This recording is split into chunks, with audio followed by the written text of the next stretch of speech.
Hello, everybody. Hope you're doing well. Welcome to this week's live Path to Prosperity webinar. So we're getting started here in just a minute. Let me first get everything opened up. Okay, so the chat box should be open to everybody. There. Send a message to everyone. And I'm going to move this off to the side. Block too much of the view. Whoops. Hey, by the way, I want to, as soon as we get started here, guys, excuse me, kind of pick up where we left off last week with a few things. We had some objections we were doing role playing on, and there's a couple more we can do tonight if you'd like. And also we had, I got some feedback today after the challenge I issued last week, which is to use Green Sheet, Penny Saver, Kijiji in Canada, Craigslist in the US, to see how everyone did, see if you're able to unearth some opportunities. And I know we had a couple because I had some great phone calls today, so we'll see how we did there. Let me check the participant box and see who we got. Hey, Archie, good to see you. Betty, always good to see you too. Doug, good to see you. Chris, Selena, Susan Hayes. Let's see here. And I think Susan Hayes, I saw some feedback on Facebook. Thank you for that, by the way. Appreciate that. I'm going to try to scoot the attendee list down. There we go. Toder, good to see you, buddy. Good call earlier. Also tonight, towards the end, let's see, Chris is on the team, Selena's on the team, Todor, Betty. I know, Betty, I think you've done this already too. Todor, what we're running, Betty, is when we load leads up to KV Core contacts, is there a function or a button you hit or a selection you make to have KV Core go out there and do the skip tracing and find the contacts, emails, and phone numbers? If you could let me know, if just you say yes, Gary, or hi, by the way, or a thumbs up, that would be awesome. And I'll connect you and Twitter. Maybe we'll do at the end of the class here, do a demonstration on that. Because not everybody here is on the team. So I want to take care of the team stuff first. It's called lead validation. Actually, you know what, Betty, let me do this. We're still early on. I'm going to go ahead and unmute you. So hang on one second. Let's see, where do I do that? Okay, Betty, you should be unmuted on this end. On your end, you might have to unmute yourself. There you are. Yep, good to see you and talk to you. Yeah, hi. So I called KV to see where it's called lead validation.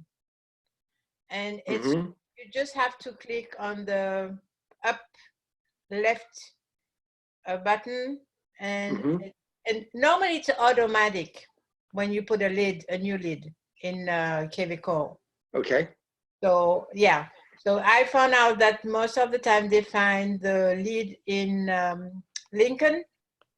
Yeah. And but I don't get the phone number and the other email. So yeah. So you have to check with. I mean, you can just ask the question to. There's a link in KV where you can see the lead validation, but it's pretty easy. It just does it automatically. Anyway. Oh, okay, cool. Yeah, when you put a new lead in KV, it does it automatically. Okay. What about when you load a whole list up, like from your converting? Oh, I didn't do like that because I just I'm very, particular about it. I do one by one because it's all messed up. Okay. Yeah. So Twitter, look, lead validation sounds like it's automatic, but look for the upper left-hand corner.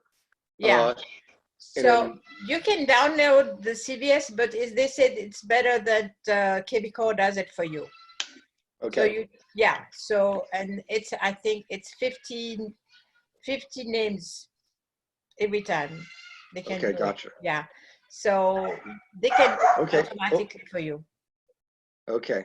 Yeah. Okay. Yeah. Well, But it's pretty cool. It's cool. Yeah. good. Okay. It told her says I tried it, but display message something went wrong.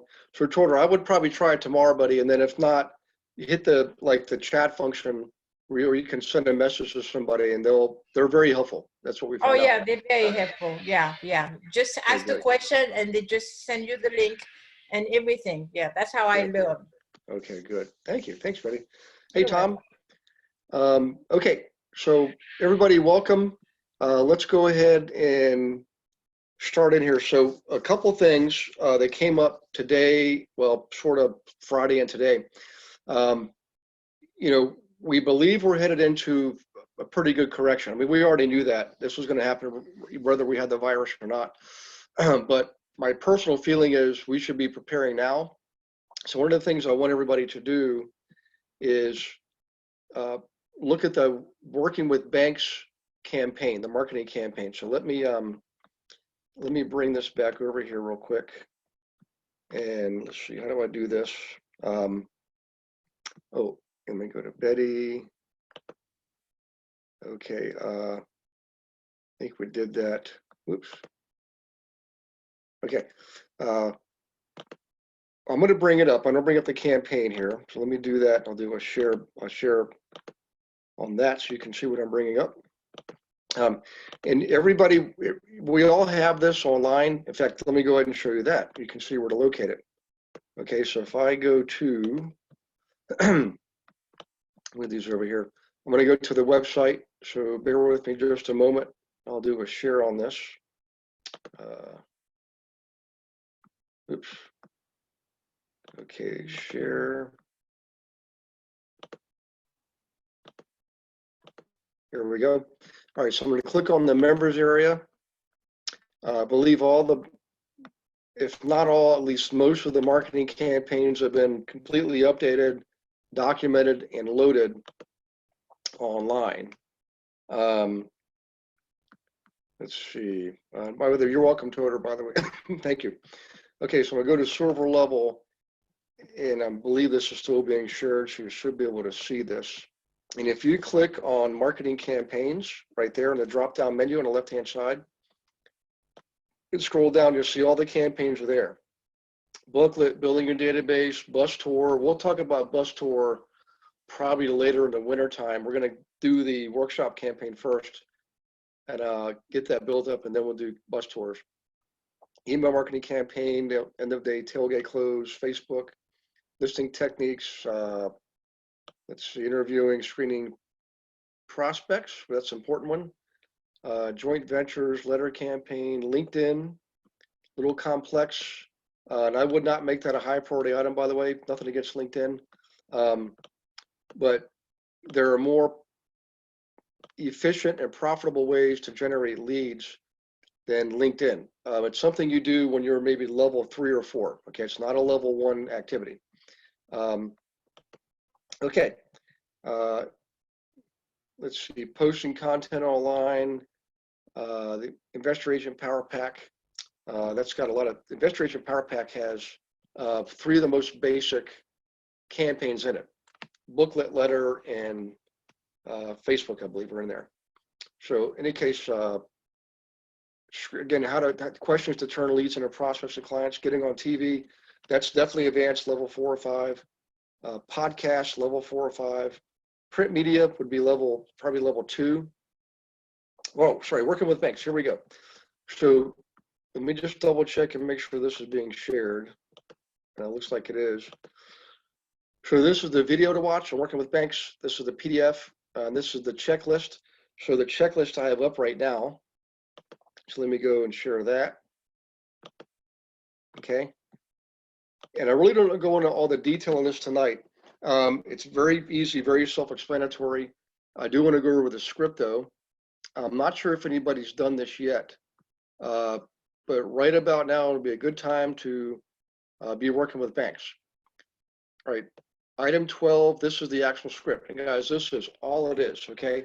Now, up to this point, you've already used Bank Tracker to determine which community banks in your area have foreclosures, okay? first thing is to determine who has them. And that's, I guess I should just go ahead and show you that. Here it is, right here, bank tracker, reportingworkshop.org. So let's do that real quick. Copy and paste. Okay. So we've done this before. I just want to give you a real brief review on how this works. It's kind of a quirky software program. Some systems are very well written. This one's a little bit kind of quirky, but it works. Okay. So these are key indicators. Just updated into March. 5,000 banks, total deposits 15 trillion, loans 10 trillion, total assets 20 trillion. So if we added up all the assets and all the banks in the US, we still wouldn't have enough to cover our national debt. How's that? That'll be the end of my commentary for today. Troubled assets, 85 billion in troubled assets right now. That means they are past 90 days. They are in, here's right here. Includes loans 90 days or more past due, loans that are no longer accruing interest on the bank's books, and property the bank has repossessed for non-payment. So these are properties already taken back by the banks, 85 billion with a B, right? So in any case, what you do is you want to go click over here on either banks or credit unions. So I'm going to click on banks. Sorry, let me just make sure this is being shared. Okay, here now it's being shared. So I'm going to click on banks, okay. And this is the only real technical thing you have to remember here is when you start keying a bank name, you don't have to complete typing it in, just start typing it in, all right? And it'll fill in the rest for you. And don't hit the enter key, that's the other thing. Don't start typing, hit the enter key because it does a refresh, it starts all over again. That's the quirky thing about this. I don't understand why it does it. Let's just do first federal, okay? And see what pops up. It's still thinking about it. So we're going to give it a second here. Oh, now it's starting to freeze up a little bit. Okay, here. Again, it's this. This website was created by American University grad students and I believe NBC News back around the year 2000. And it wasn't made for us. It was just made for consumers to be able to see what's considered now public information on the banking industry. Okay. And I didn't find anything in the first federal. Usually we find stuff with simple names like that. I know what I'll do. I'll type in, here's one, Abbeville, South Carolina. I actually know where that is because I have ancestors there, Abbeville, South Carolina. So let's click on Abbeville First Bank in Abbeville, South Carolina. Let's see what we get. I'm going to move my chat box way up here. Okay, so they have 81 million in assets. This is a tiny bank. 60 million, roughly 59 million of deposits, 48 million in loans. You have a loan loss provision of only $4,000. Okay, they did make some money, and they have 166,000 in troubled assets. They probably have one foreclosure right now. At 166,000, that's probably one property. All right, the troubled asset ratio is 2.13%. In other words, if you look at this bank is not in that bad of shape. But what you're looking for, I'll give you some key indicators here. Looking for any bank that has troubled assets, in this case, 166,000, and we'll look at a ratio that's approaching 10%, okay? Anytime you get to around 10% troubled asset ratio, I would approach that bank the very next day, all right? And we generally want to start off with the small local community banks. So let's just go back here and try one more, then we'll move on. But that's, you can, there's drop-down menus, there's explanations, descriptions of these fields, and you can play around with it to get a little more detailed. Let's do this. I've been talking to a few banks in Oklahoma, so let's click on First Bank in Hominy, Oklahoma, right? Maybe that's where Hominy Grits got its name from. Okay, so they got a troubled asset ratio of 12%. So if any of you are up there in Tulsa or Oklahoma City, and I know you are because I just spoke to some of you this week, or today, excuse me, 478,000 troubled assets. There's probably a couple of mortgages. They got loan loss reserves, 241,000. So you can see they got more troubled assets than they have loan loss reserves. Right? I'm sorry, that's not loan loss reserves. That's bank reserves. Loan loss reserves is up here, 15,000. They are definitely. They need to be. Somebody needs to talk to these guys. 12.18%. I would go visit there tomorrow if you're in Oklahoma. So I guess that's how we use that. Now back to here. Let me get this brought up again. Hang on 1 second. So now that we know which banks we're going to visit, we're going to scroll down and use this script right here. Walk right in, and remember this, business casual is the attire. Business casual works in most places. Walk right in, look for the person in charge. You'll see up above the doors their placards identifying who they are: loan officer, bank manager, vice president, president, whatever. Small local bank. It's very easy. It's usually vice president, branch manager, or president, okay? Typically they have 1 branch, 3 branches, or 5 branches. You go right up to them, assuming they're present and available. And if they're not, just go away. Don't leave a note or a card because they won't call you, all right? So you want to make sure that they're in person and deliver this script, which is this. Hi, I'm Gary Wilson. I'm a realtor in the area, and I have clients who are interested in properties just like yours. I just want to sell one, so let's do one together. And when you like the results, then perhaps we can do more. And that's it. Now, you'll get all kinds of responses, and there's more scripting that has to deal with that. But what I want to do is to show you how easy this is. Use Bank Tracker to identify the banks you want to visit. Use the script to open the door, and you can practice this on your own. Let me go back here and see if I gave more scripting. Yeah, here's what I would do. There's a little more to this. Let me fill in some blanks for you, okay?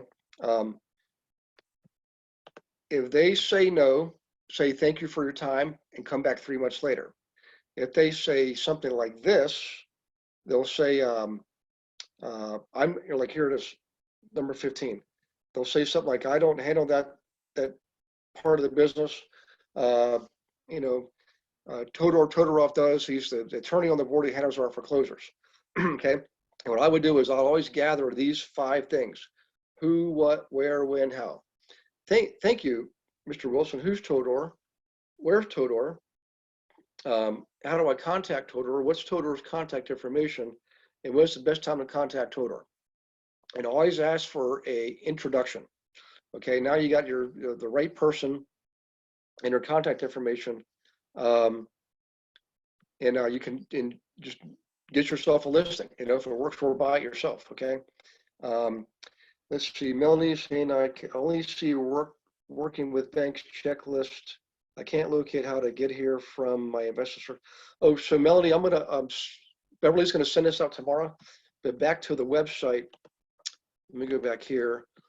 So we were in the marketing campaign panel. Let me go back up for Melanie. I'll show you this. Whoop, sorry. So we first logged in, Melanie, to the website, Real Estate with Gary Wilson or myinvestmentservices.com. Then you click on members area and then log into Silver. And once you click on Silver, go to this panel on the left here and click on marketing campaigns. And I think there's 20 some odd campaigns in there. I don't know if they're all there yet, but the ones that are loaded with a video, a transcription, a checklist, and sometimes some other collateral information, like nurturing campaigns. So whenever you do a marketing campaign, there's typically some nurturing you have to do too with certain people. So that's always in those campaigns too. So that's where they're located. Thanks, Melanie, for bringing it up. Now, the reason I bring this up is on Thursday, I mentioned that based on where we are today, it will be a really good idea to start focusing on listings. I know it sounds obvious because we're all taught to get listings. And generally speaking, in normal times with owner occupants, we start with a listing and then we get the buyers calling us. With investors, we definitely want listings, but it's actually easier, generally speaking, to get the buyers first and then create the demand for the listings, then it's easier to get the listings. A little bit counterintuitive there. Well, when we're in an economy where we're a type of real estate market that we're in right now, inventory is tight everywhere. And inventory that's listed is tight. We're going to go get listings ourselves. We're going to create the listings by using this bank technique. And like we said last Thursday, we went over calling, responding to ads and Penny's Favor and Green Sheet on Craigslist and Kijiji, okay? And I gave you some scripting you can use there. So tonight, working with the banks is another opportunity to go under the radar screen and get yourself some listings, okay? I would at a minimum, go and visit now, build a relationship, look for ones that already have troubled asset ratios of around 10%, and just get in the practice of doing that. And you want to go visit them at a minimum every 3 months. The ones that say no, go back 3 months later. The ones that say yes, or so-and-so works on that in that department, you go ahead and take advantage of that at the moment, make yourself an appointment, and just conduct business. You're going to get just a listing appointment is what it is.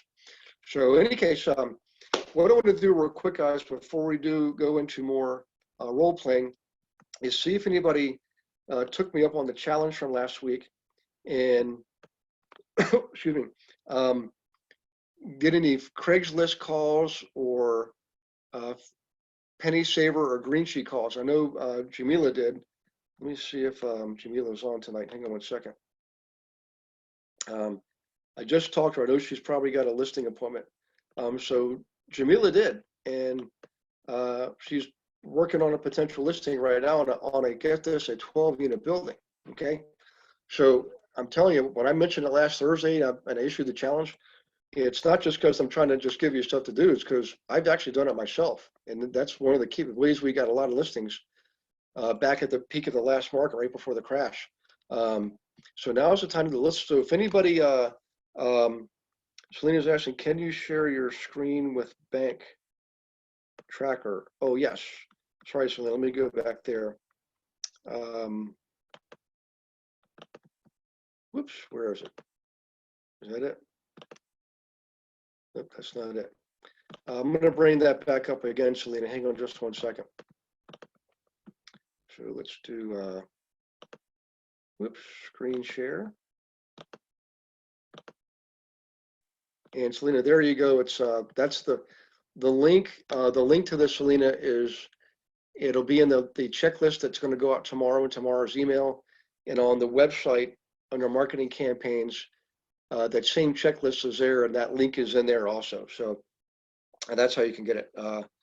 So in any case, if you could, guys, if anybody took me up on the challenge and reached out to some of the advertisers on Craigslist and Penny Saver, go ahead and type in your box yes, or if you didn't, just type no, or if you didn't do it, if you want to be more appease the teacher, but just say, Gary, I was busy, but I'll promise I'll do it this week.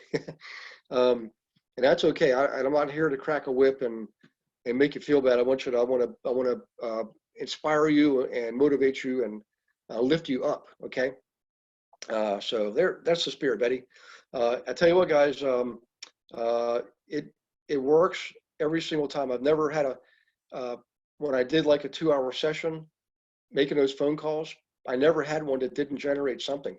Ever. I mean, all those years I did it. So I really encourage you to call the advertisers on Craigslist and Penny Saver and Green Sheet and Kijiji if you're in Canada, and also go visit these small local banks. So now there's another potential source of business if you're interested. Okay. And I want you to write this down. In fact, I'll just type this in the chat box. Hang on one second. Let's see, where is my chat box? There it is. Okay.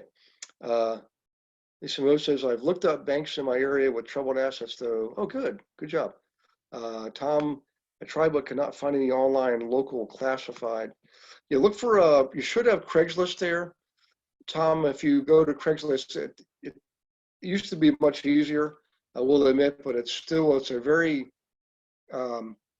the software is real basic.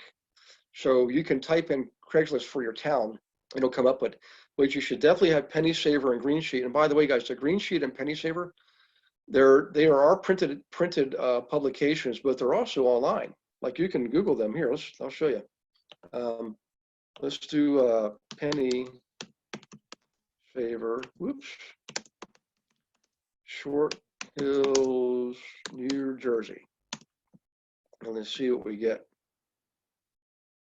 Classifieds, NewJersey.com. PennySaverUSA.com. Here we go. So let's click on this. And then what I'll do is I'll share this time. Share. So there's Penny Saver online. All right, for Short Hills. Actually, it says Clearwater. Hang on, let me do this. Short Hills, New Jersey. Let's do real estate. Real estate for rent. No matching results from Short Hills, New Jersey. Let's do, Tom, what's the nearest town? Short Hills, how about Patterson? Let's do Patterson. Patterson, New Jersey. Doesn't like any of that stuff. Let's do 100 miles. No matching results. Well, so much for Penny Saver. Browse free online classifieds to Clearwater, New Jersey. Clearwater, Florida, excuse me. So Tom, what's it? I'm surprised there's no Penny Saver. You should be count. What's the county up there? If you could give me the county, Tom, that would be great. I should remember this. I can't remember. Or any county. Let's do Allegheny County. How about that? Allegheny County, PA.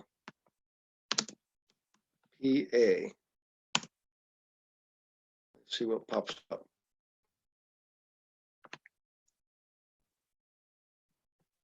Let's scroll down.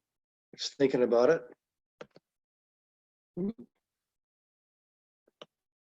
We get past all the ads first.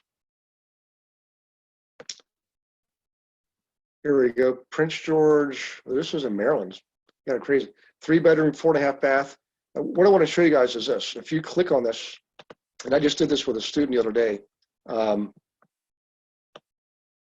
There's always a way to respond to the owner. Contact seller, excuse me. You do that, whatever it is, fill it out. And just say in here, I'm responding to your ad about the 3-bedroom apartment for rent and wherever, you know. So in any case, back to this. What I was going to show you a moment ago is this. Hang on one second. Chat box.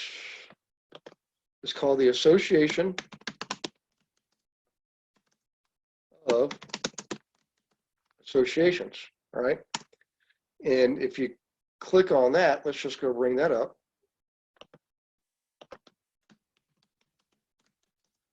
Association of Associations. It's an interesting business. It's not a government function. It's in Washington, D.C. though, but it literally is a service, a networking and listing service of all the associations, okay? There's 200,000 associations that has all kinds of information. So the reason I know about this is one of my nieces used to work here, okay? And I don't know if I can remember how to dig into all the little details, but you can subscribe, and you may or may not want to do that, but you can also search for associations, register for your free trial, okay? You can see there's over 200,000 associations there, and you can search. Let's do home, let's do products, online live events, print products, webinars, free resources, marketing services, custom data services, special data projects, email list rental. So you can rent their list of all their association executives, advertising opportunities. But there's a way to dig in here and get access to all these members, name, phone number, email address, and physical address. Okay, so you can do a free trial. I'm not going to do that right now, but what I'm getting at is here's any industry, any business in any industry that has professionals where there's some type of a licensing requirement, all of them have associations. You know, American Dental Association, you know, American Chiropractic Association. There's all kinds of associations for engineers, for teachers, for nurses, for pilots, for anything you could possibly imagine. Okay, you can get on there and market to them, and you can join their associations. I've done it myself. So, for example, I think it was Tom I was speaking to earlier. Where was I? I was out in California last year, and I was in San Diego, and I was talking to one of my students, Cedric Farrell, up in Orange County, and I was telling him about the associations, and I said they have national, state, and local levels, okay? And I had spoken at several national levels, several associations in the past. And I found out when we tried to work at the state level, it was a lot more expensive and it wasn't as productive. We also found out if you work at the local level, it's the least expensive and the most productive. So I said, Cedric, let's just look and see when the chiropractors meet next in your area. Turns out it was like the next Wednesday or something. So I bought 2 tickets for dinner. You don't have to be in this example, you don't have to be a chiropractor. You can join the association as a vendor, and you can go for free, you have to buy meal tickets to go to the event, but you don't have to be a member. So I paid for the dinner for both of us, met him up there, we went in there, and this is what I want you to kind of make note of here. You don't have to join right away. Just go to a dinner, bring somebody with you, could be another realtor, could be a business partner, could be a spouse, okay, or a significant other, and go to the dinner and watch what the other vendors are doing. They're all going to get time up in front of the doctors to present what it is they're offering, product, service, what have you. You'll have, you know, insurance people there, financial planners there, things like that. And oddly enough, almost no realtors. Go figure. Okay, so you want to observe what those vendors are doing and ask them questions when they're not up talking. Also, when you have dinner, you sit with the chiropractors in this example, and you talk with them, and you get up and move around and talk with them all night long. And I told Cedric, I said, you know, you do your legwork, I'll help you out, I'll be your wingman, and I'll send people to you. And he walked away with 9 names, numbers, and emails from 9 chiropractors, okay? So what I want you guys to consider doing is do this in your own area for yourselves. Go to the local level, and once the restrictions are lifted on group gatherings, you know, where we can have hundreds of thousands of people, I'll be going to the national levels, okay? And I'm going to be promoting you guys on our community site and mentioning, you know, the investor agents, your certified investor agents are on the community site, okay? And they can find you and you'll get business that way. And what you should be doing is participating at the local level where you can meet typically groups of up to 50 people. Some areas it's 10 people. But whatever's going on, as soon as those restrictions are lifted, start doing it yourself. It's a great way to niche market, okay? There's a famous saying from Dan Kennedy, which is, our riches are in the niches, and boy, is it true. And I have had colleagues of mine to do the same thing. And one guy, for example, started in with chiropractors way before I did. And so the first time I went to a national meeting, you know, I was, you know, talking, mingling, oh, I know so-and-so. A lot of those chiropractors thought he was a chiropractor because he'd been going for so long, and he learned the lingo, he learned to speak the language. And I can't begin to tell you how important it is in marketing is to not try to be all things to all people, right? Don't try to broadcast market. Get very specific. Focus on a niche or niche groups. Learn the language and speak the language in your marketing, okay? Powerful, powerful way. So in any case, let's see here. Tom is saying, going back to the banking campaign, do we need to join Equator or other websites to work with the banks to do our own? So Tom, on the banks, in the beginning, to work with community banks, no, you don't have to do that, okay? Equator, there's a bunch of asset managers. I've got the complete database of all the asset managers, names, physical addresses, phone numbers, email addresses. But what I would encourage you to do, we'll do a whole session just on banks coming up, maybe in a couple of weeks. We'll go through and do role playing just on that. But start with the community banks. That's one of the most important things, guys, is start with the community banks, okay? And get some business going there, build relationships. And the reason is the big asset managers and the big banks are going to seek you out. Like they don't, you can apply all you want to the big banks. And I've never owned, maybe 1 out of 1,000 agents would land a contract with the big banks. They don't pick many people.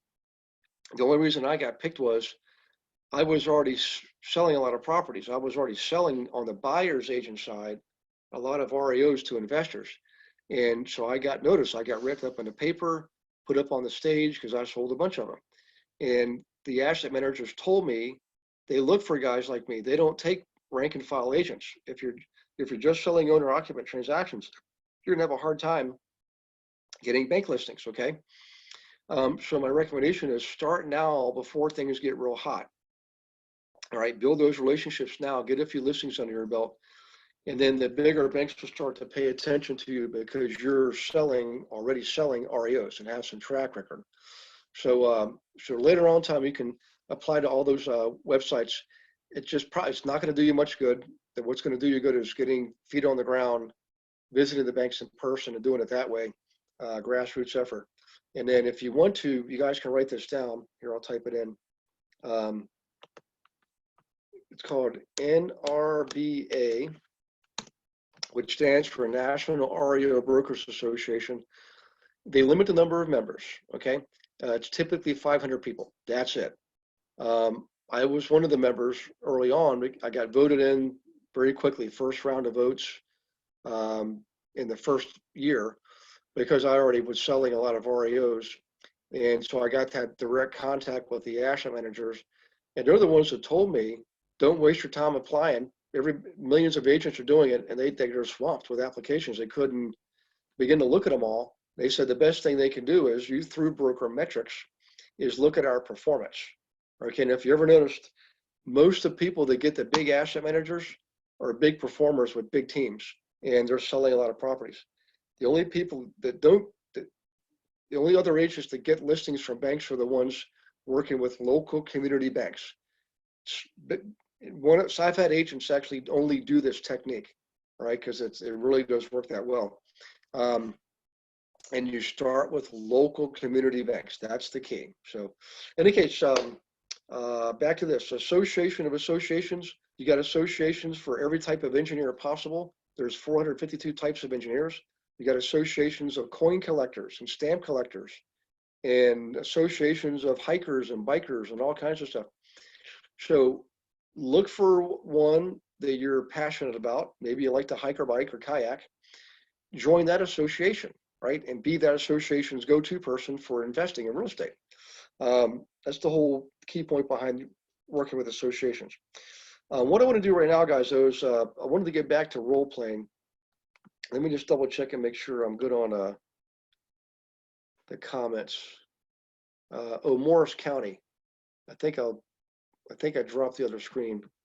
We can do Craigslist. Let's do Craigslist. Let's do Craigslist from Morris County.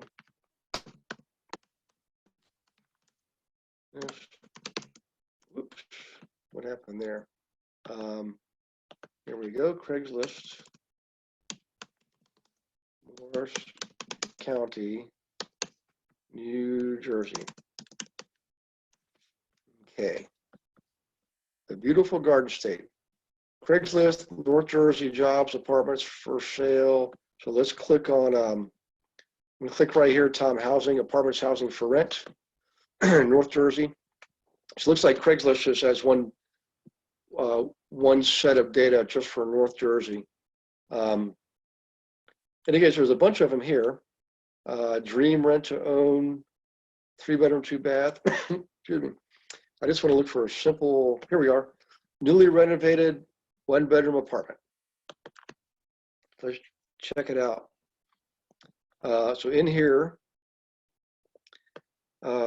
show contact info. So you click on that, Tom. Oh, sorry, let me do the share. Hang on 1 second, guys. Share screen. Okay, so this is in Northern New Jersey. I just clicked on for rent, found one I liked, clicked on it, and now I'm in it. And right here, it actually says show contact information. So I click on that, and it's thinking about it. There it is. There's the number, guys, 908-337-0319. So Tom, if you want to write that down, it doesn't give a name, but you can tell them that you're responding to their ad in Craigslist, okay? So let me get this out of the way. Hang on 1 second. Go back up. Let's see what else we got here. Oops. They just updated it 34 minutes ago. That's interesting. Okay. And there's others. I mean, there's sometimes you have to leave a message for them. There's no way to, like a lot of times they don't give their phone number. Here we go. Let's see. Show contact info. So click on that. Usually there's a way to leave a message for them, and it's an interim email. It doesn't go to their direct email. Or let's put it this way: you can't get their direct email. You just leave a message in there, and they'll get it from Craigslist. Here they left their number again. Cell phone. Jesse Santillan. There you go, Tom. Jersey City, Hoboken. Hoboken's a great area, by the way. In any case, back to this. What I was looking to do is do a role play on, there's 2 objections I wrote down we didn't cover last week. And one of them is this. Let's say, and this is what happened to Jamila. She was using the Craigslist routine, and that's where she got the lead on the 12-unit building for sale. Called the guy up, and it was actually, she was calling about what she did, she let them a message about an apartment for rent. She got a hold of him and said, I'm really interested to see, do you have other properties? And he said, yes. And she said, well, the reason I'm asking is I'm an investor and I work with investors, and we're looking for some inventory's tight right now. And he said, as a matter of fact, I've got a 12-unit building I'd like to sell. So in any case, she struck up a conversation, and the guy didn't want to list it. He wants to sell it, but not list it. So that's the objection. So if either of you ever had the objection where the consumer doesn't want to put it on the MLS, just type in yes, or give me a thumbs up on the panel there. And Doug's had that before. Melanie's had that. So eventually everybody's going to get it. Especially with investors, every now and then an owner occupant will say something like whatever, they're going through divorce, they're being audited by the IRS. There's all kinds of reasons. They're whatever. They just don't want it to be public. Okay. The irony is, though, whenever you sell a property, the deed gets recorded. That's public information. You and I and everybody can go in the county property records and search that property and see what the conditions of the sale were, what it sold for, when it sold, and so forth. So in any case, Tom Silvestri says, yes, Fizwo. So Tom, last week, Tom, Melanie and Doug both did role playing with me. So I'll put you on the spot, old friend Tom. Would you be willing to do a role play with me on this particular objection? The objection of they don't want to list with the MLS. Hey, we got a volunteer. We call that military volunteering, where you actually get volunteered. So let me bring up the attendee panel. Tom, and I'll unmute you. So hang on just 1 second. There we are. Oops. Okay, so Tom, you should be unmuted now if you want to unmute your microphone. Yes, can you hear me? Excellent. Yes, I can. Okay, so everybody kind of put down your pencils for a second and just listen attentively, and maybe you can take notes if you want. So Tom, let's first do it where you're the owner of the 12-unit building and I'll be the realtor. We'll do a role play, and then we'll switch gears and let you be the realtor, and I'll be the owner. So okay, so far so good? Sure. Okay, so I'm gonna call you up, so I'll go, so ring, ring, ring. Hello. Hey, hi, Mr. Silvestri. My name's Gary Wilson. I'm a certified investor agent with the Global Investor Team, and I'm interested in this property of this 12-unit building. In fact, I have clients who are interested in buying a building just like yours. Can you please tell me what is your motivation for selling? Why is it you'd like to sell the property? Right now, I really want to move down south and retire, and I have a couple of properties. I just want to try to get rid of them. This one in particular is one of my larger ones, so I'd just like to get this off my books. Okay. Well, I do need to disclose, I know I mentioned a moment ago, I am a realtor, but I am also an investor. So but more importantly, I represent a lot of other investors who have already been screened for timing, motivation, readiness, willingness, and ability. They're motivated, they're qualified, and I can vouch for their credibility and the fact that they have cash and/or credit.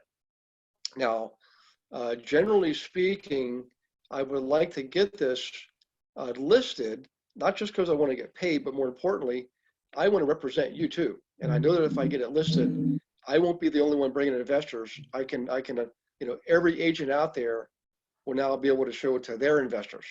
So in order to do that, normally what I do is just come over for a visit and take notes and take pictures, and I can give you an evaluation first. And that's where we start. We'll just do a basic evaluation. First step in the process. Is it okay if we take that very first step? You know, I'm more than happy, Gary, for you to come over and meet and take a look around, and I'm more than willing to pay you a commission if you bring a qualified buyer and the property sells. But at this point in time, I don't really want to put it on the MLS. Okay. Well, at the risk of prying, if it's something really personal, you don't have to share with me right now. But is there if you don't mind sharing, is there a reason, or what is the reason for you not wanting to put it on the listing service? Well, mainly it's to be quite frank, it's a huge commission, and I'd like to just manage this myself and just pay the half out if you bring me a qualified buyer. Okay, good. Well, and I appreciate that. I understand we're all business people, and I own properties too, and I'm always trying to maximize profit and minimize expenses. But I will tell you though, if you think about the business of promoting and marketing properties, it may look like maybe you can save money by having me not put it on the listing service, but it turns out it's actually the opposite. Putting on the listing service, it's already paid for. We already pay for that out of our dues, so I've already got that access. And so the truth is, if I have to market it on my own privately, promote it, market it through various channels, it's actually more expensive. So what happens is it's more expensive in my use of time, energy, money to promote it privately than it is to put it on the listing service. And we also have to share that commission. So it may look like you're helping me help you because I don't have to list it, so it's less effort. But the reality is the opposite is true, number one. Number two is I still need to rely on other agents to bring in other clients that help me create competition for your property, because it's competition that drives up the price. In other words, if I can bring you multiple offers, Mr. Sylvester, will that be better than just bringing you one offer? Absolutely. Yeah, because what does it do? It drives up prices. So in light of that, unless there's some underlying circumstances that you may not want to disclose right now, they would really absolutely prevent you from listing it on the MLS. If you could get more money faster for your property, irregardless of how I promote and advertise it, is that the most important thing to you? Making the most money you can make as fast as you can make it? Well, if I can make more money, that will cover the commission. That makes a lot of sense. Okay. Well, what I'd like to do is I'd like to at least come over and look at the property, do a thorough evaluation, show you what I do. I don't just put these things on the MLS. I actually build an entire case for the property, and I provide a lot of detailed data. And what that does is allows us to attract the right kind of investors, not the tire kickers, which is obviously your best interest and mine too. But let's first start with an appointment. Is tomorrow night at say 7 p.m. okay with you? Absolutely, I'm free. Okay, okay, good. And by the way, I charge 25% commission. Is that okay? I just no, just kidding. So real quick pause here, guys. Tom did a good job. He kind of took a little bit easy on me, and that's okay. But what I wanted to do was present him some real facts and get him in a yes state of mind. In other words, present facts that are hard to dispute and easy to agree with. So give him in a yes state of mind.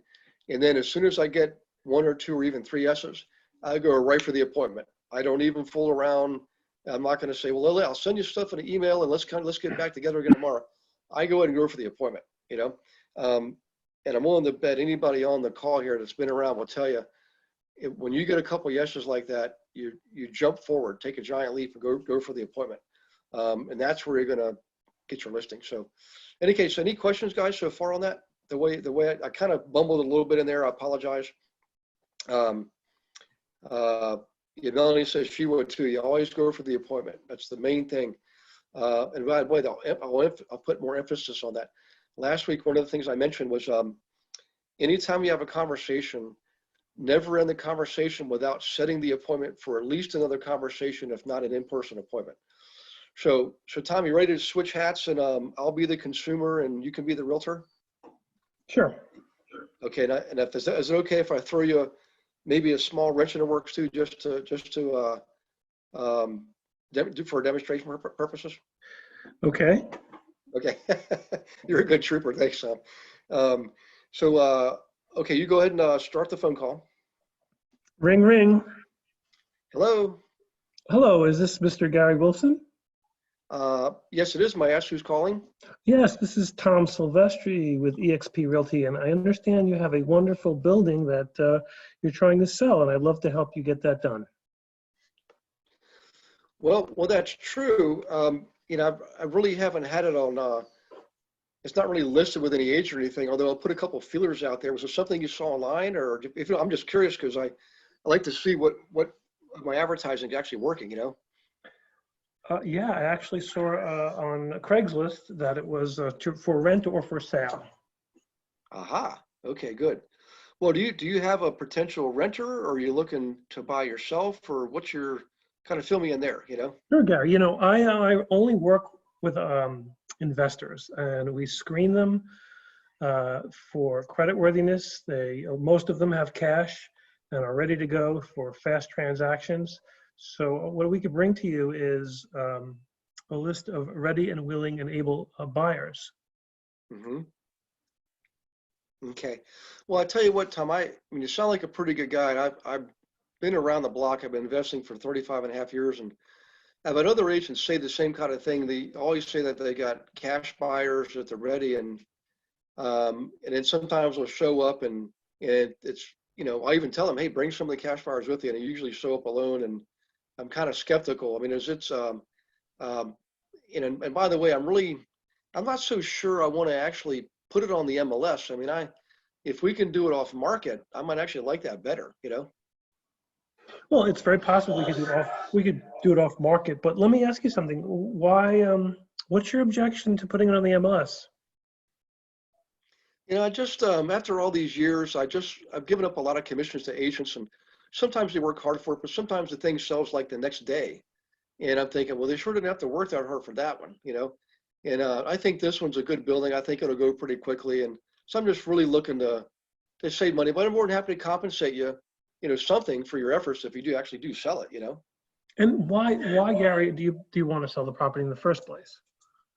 Well, I'm 57 years old. It's paid for. I really don't have any debt, any personal debt, any business debt, and I'm doing pretty good. I've got another business I run, and I've just depreciated. I've owned the thing for 30 years now, so I no longer depreciate it because that's all done, and the cash flow is good. But I'm just kind of tired. I just want to offload it and have more free time.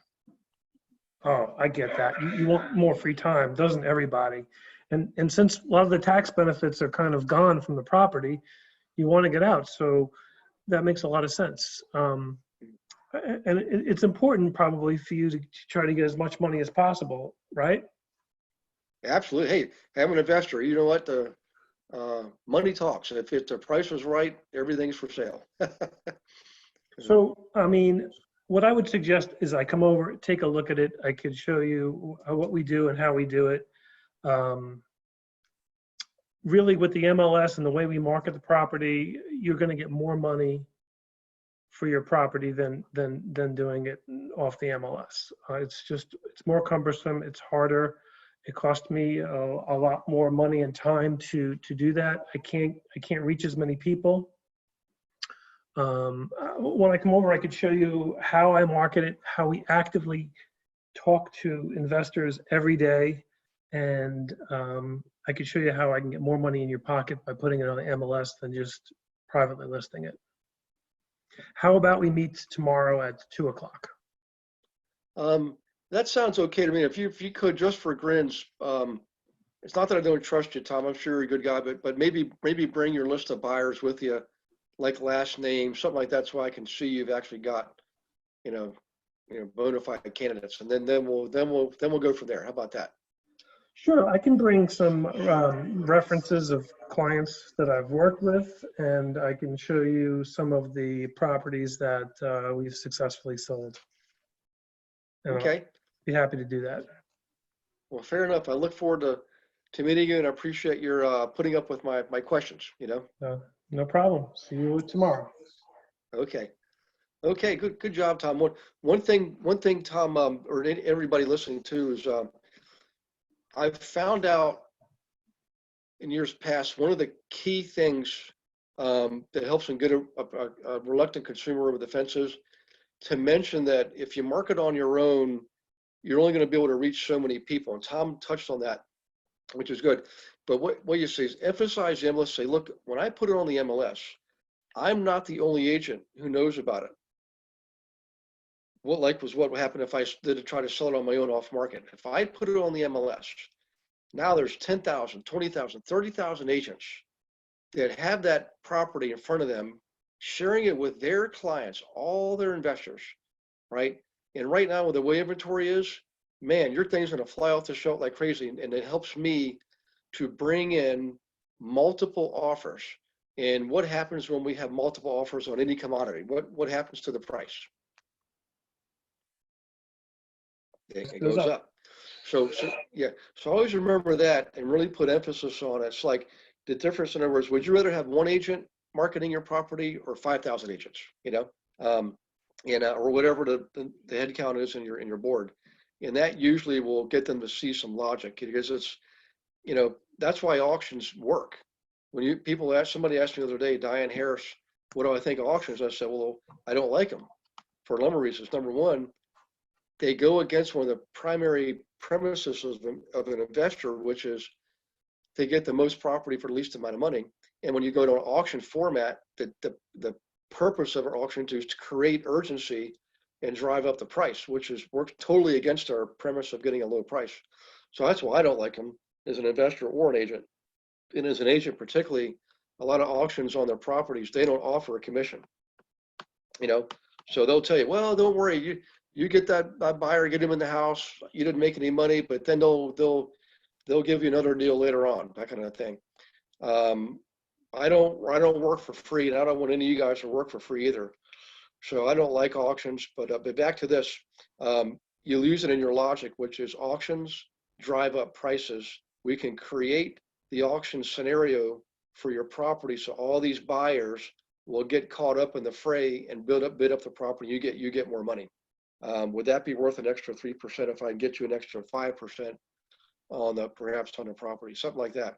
So just to emphasize that one thing, and Tom, you got yourself a winner, So, hey guys, it's exactly 8 o'clock. That was perfect timing. Any questions or comments? We'll be meeting again next Tuesday for the next webinar, but any questions or comments before we go? You guys are quiet tonight. Maybe it's because it's Monday. I don't know where I am. It was pretty much raining all day. It's like dark in here. I'm trying to get more light as I can to come in. But well, listen, everybody have yourself a wonderful week, a productive week, a successful week. And I'll challenge you again, guys, and send me a text, send me an email, and accept the challenge to scour Craigslist, Penny Saver, Green Sheet, use excuse me, bank tracker to locate banks in your areas that have troubled asset ratio approaching 10%, and make the commitment to go visit. It's only money now. Visit 2 banks. Go visit 2 banks this week, and write it down. Commit to it, and be ready to share your results for next week. And let's see how we do. Hey guys. Oh, Chris is asking. So Chris, I'm back in Virginia. It's funny. People are kind of. I was up in Pittsburgh one day last week. I was supposed to be back in Canada, and I'll be going back up perhaps this weekend. But I'm loving here in Virginia. I mean, I'm here in the middle of the Shenandoah, and Skyline Drive's over here. The Appalachian Trail's over there. And I might do a hike before I go back to Canada, because when I go to Canada, guys, there's no ocean and there's no mountains. Here in Virginia, I'm no more than 3 hours away from ocean or mountains. And I love it. So I'm glad to be here.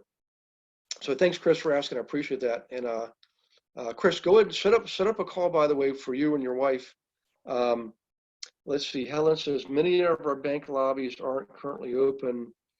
Yeah, they're. What's funny, Helen? Thanks for bringing that up, guys. Anything I give you marketing-wise, some states, it's just every state seems to have their different rules. I was in a bank on Saturday in Virginia, which is one of the toughest states right now, and it's by appointment. So what I did is I called the day before and said I'd like to come in to the bank as other lobby hours, and they said yes. Would you like to come? And I told them, because they can only allow so many people in the lobby at a time, so they'll tell you you can come in at 10 or 10:30, whatever. So Helen, make sure you call ahead of time, okay? And if you're in a state that's a complete lockdown, you can try calling them. It's just always better to do this one in person. I'm telling you, I've done the phone call thing with banks, and going in person is way more effective, you know. And did you say who you wanted to meet with at the bank? Yes, Helen. So when you go to the bank, in community banks, a lot of times the branch manager is also the loan officer for that community. And so what you're looking is on above the office doors, you're looking for a placard that indicates that person is in charge of that branch. That's what you're looking for. Vice president, branch manager, or something like that. Okay. If you see when it says loan officer, then definitely go to that door. They're responsible for the loan portfolios in their community. That's part of what being a community bank is. And if it's not, then Helen, they'll know who it is. They'll say you've got to contact, Tom Silvestri, Todor Todorov, Melanie Abraham, and they're the ones that handle foreclosures. And that's when you give them a script, get who, what, where, when, how. You're very welcome. Thank you. Okay, guys, have an awesome week. God bless you and your families. Stay safe, stay healthy, and stay active. And that's the only way you're going to get on base is to swing the bat. So step up to the plate and swing. Do like Tom did this week, what Doug and Melanie did last week, and don't be afraid to participate. It's safer here in our own little bubble of our webinar attendees. You're in a safe zone, so don't be afraid to try in a safe zone in practice mode, because when you break that barrier out in the real world, it's going to be easier to do it there. That's why we do this. So, okay, guys, take care of yourselves, and we will see you next week.